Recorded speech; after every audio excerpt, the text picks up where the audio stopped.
دوستو، روشنی T V میں خوش آمدید۔ فلسطین کی پچھلی 150 سالہ تاریخ تنازعات، جنگوں، سازشوں، غداریوں اور ظلم و ستم کی داستانوں سے بھری پڑی ہے۔ 19ویں صدی کے آخر تک فلسطین کا علاقہ سلطنت عثمانیہ کا ایک حصہ تھا۔ 3 مذاہب کے پیروکاروں یعنی مسلمانوں، یہودیوں اور عیسائیوں کے لیے یہ سرزمین نہایت مقدس مقام رکھتی تھی، کیونکہ یہ سرزمین فلسطین اپنے دامن میں ان مذاہب کی تاریخ، ثقافت اور قدیم مذہبی مقامات سمیٹے ہوئے ہے۔ 1878 میں سلطنت عثمانیہ کے دور میں کی گئی مردم شماری کے مطابق فلسطین پر اس وقت تقریباً 87% مسلمان، 9% عیسائی اور 4% یہودی آباد تھے۔ اس دور میں یہودیوں کے ساتھ دنیا بھر میں انتہائی برا سلوک کیا جاتا تھا، لیکن سلطنت عثمانیہ کے علاقوں میں رہنے والے یہودی بہتر زندگی گزار رہے تھے، اور ان میں اپنی الگ یہودی ریاست کی خواہش زور پکڑنے لگی تھی۔ فلسطین سے بہتر جگہ مذہبی اور جیو اسٹریٹجک لحاظ سے ان کے لیے اور کوئی بھی نہیں تھی۔ سلطنت عثمانیہ کے سلطان عبدالحمید ثانی یہودیوں کے ان ارادوں سے واقف تھے، اس لیے وہ یہودیوں کی فلسطین میں زمین کی خریداری اور ہجرت کے راہ میں رکاوٹ بنے رہے۔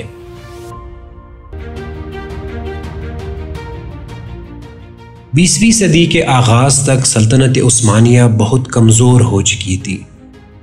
پہلی جنگ عظیم میں اتحادیوں یعنی برطانیہ، امریکہ، روس اور فرانس کے مقابلے میں سلطنت عثمانیہ نے سینٹرل فورسز یعنی جرمنی، آسٹریا ہنگری اور بلغاریہ وغیرہ کا ساتھ دیا۔ سلطنت عثمانیہ کو شکست دینے کے لیے برطانیہ کو مقامی عرب لیڈرز کی حمایت کی ضرورت تھی، یعنی اگر وہ بغاوت کرے تو سلطنت عثمانیہ کو توڑا جا سکتا تھا۔ اسی مقصد کے لیے مصر میں برطانوی ہائی کمشنر سر ہنری میکمین نے شریف مکہ حسین بن علی الہاشمی کے ساتھ جولائی 1915 سے مارچ 1916 تک 10 خطوط کا تبادلہ بھی کیا۔ اس خط و کتابت میں برطانوی ہائی کمشنر نے شریف مکہ کو سلطنت عثمانیہ کے خلاف عملے میں مدد کے بدلے عرب علاقوں کو آزاد کرانے کی پیشکش کی۔ شریف مکہ نے جنگ کے بعد عرب علاقوں بشمول فلسطین کا کنٹرول حاصل کرنے کے بدلے برطانیہ کا ساتھ دینے کی حامی بھر لی۔ اس لیے شریف مکہ نے پہلی جنگ عظیم کے دوران سلطنت عثمانیہ کے خلاف بغاوت کر دی۔ دوسری طرف برطانیہ نے یورپ اور امریکہ میں موجود طاقتور یہودیوں کی حمایت حاصل کرنے کے لیے فلسطین میں ان کو نئے وطن کی پیشکش بھی کر دی۔ اسی سلسلے میں نومبر 1917 میں برطانیہ کے سیکرٹری خارجہ آرتھر بیلفور نے برطانوی یہودی رہنما لارڈ روتھشائلڈ کو خط لکھا۔ اس خط میں یہودیوں کے لیے فلسطین کی سرزمین پر ایک نئی ریاست کے قیام کی حمایت کا یقین دلایا گیا۔ اس اعلان کو تاریخ میں بیلفور ڈیکلریشن کے نام سے یاد کیا جاتا ہے۔ اس طرح برطانیہ فلسطین کے معاملے میں عربوں کے ساتھ ڈبل گیم کرتا رہا۔ یہودیوں کو فلسطین کی سرزمین دینا برطانیہ کے جیو اسٹریٹجک مفادات سے مطابقت رکھتا تھا، اس لیے اس نے عرب کے بجائے یہودیوں کو سرزمین فلسطین دینے کا سوچ لیا۔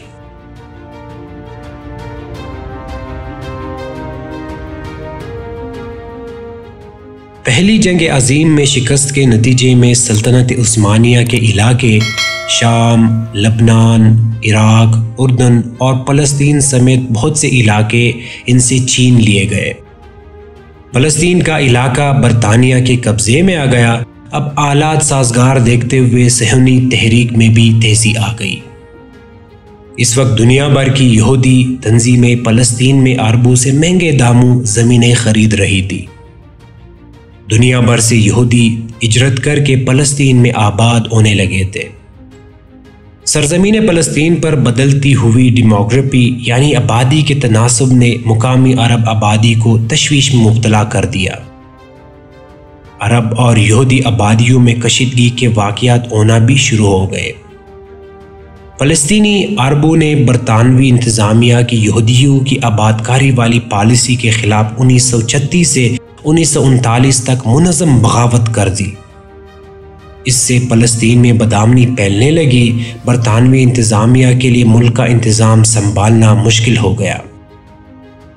دونوں آبادیوں کی ایک دوسرے کے خلاف مسلح کارروائیوں نے برطانوی انتظامیہ کے لیے سنگین مسائل کھڑے کر دیے۔ برطانیہ نے اس مسئلے کے حل کے لیے پیل کمیشن تشکیل دیا۔ اس کمیشن نے اپنی رپورٹ میں فلسطین کو 2 حصوں میں تقسیم کرنے کی تجویز دی۔ عرب آبادی نے پیل کمیشن کی تجاویز یکسر مسترد کر دی۔ عرب فلسطین کی سرزمین کو کسی بھی قیمت پر تقسیم کرنے کے خلاف تھے۔ پیل کمیشن ناکامی کے بعد برطانیہ نے متعدد کوششیں اور بھی کی کہ کسی طرح عرب اور یہودی اس تنازع کے کسی قابل عمل حل تک پہنچ جائے۔ ان کوششوں میں ہڈ ایڈ کمیشن رپورٹ اور وائٹ پیپر آف 1939 وغیرہ شامل ہیں۔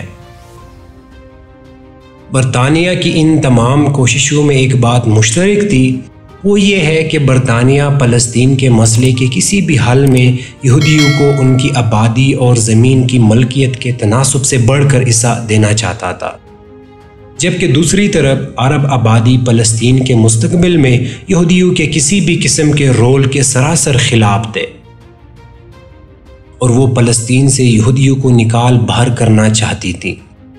ایک طرف تو برطانیہ تنازع کے حل کی کمزور سی کوششیں کرتا رہا، تو دوسری طرف یہودیوں کی ایک بڑی تعداد فلسطین میں ہجرت بھی کرتی رہی۔ 1918 میں فلسطین کے برطانیہ کی کنٹرول میں آ جانے کے بعد 1946 تک تقریباً 4.25 لاکھ کے قریب یہودی یورپ سے آ کر فلسطین میں آباد ہو چکے تھے۔ اس ہجرت کے نتیجے میں آبادی کی ڈیموگرافی شدید متاثر ہوئی تھی۔ برطانوی قبضے کے ان 30 سالوں میں یہودی 6% کی چھوٹی سی اقلیت سے 33% کی ایک بڑی اقلیت بن گئے تھے۔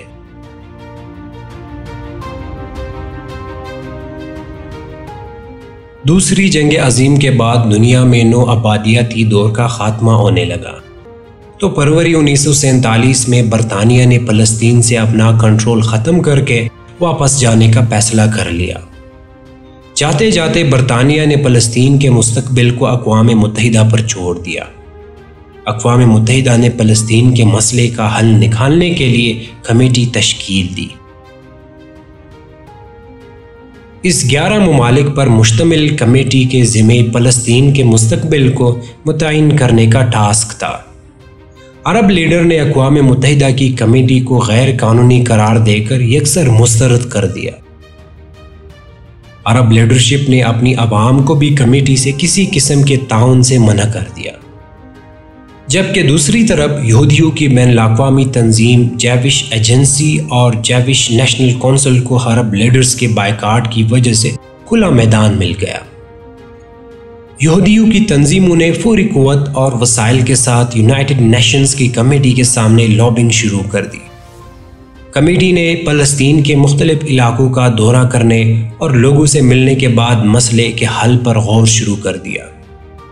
اقوام متحدہ کی کمیٹی فلسطین کے حل کے معاملے میں اختلافات کا شکار ہو گئی۔ کمیٹی کے 7 ممالک نے فلسطین کو 2 حصوں میں تقسیم کرنے کی تجویز دی۔ ان 7 ممالک میں بیشتر مغربی ممالک تھے، جبکہ کمیٹی کے 3 ممالک نے فلسطین کو تقسیم نہ کرنے کی تجویز دی، مگر کمیٹی نے اکثریتی رائے کی بنیاد پر اپنی رپورٹ میں فلسطین کو تقسیم کرنے والی تجویز کو مان لیا۔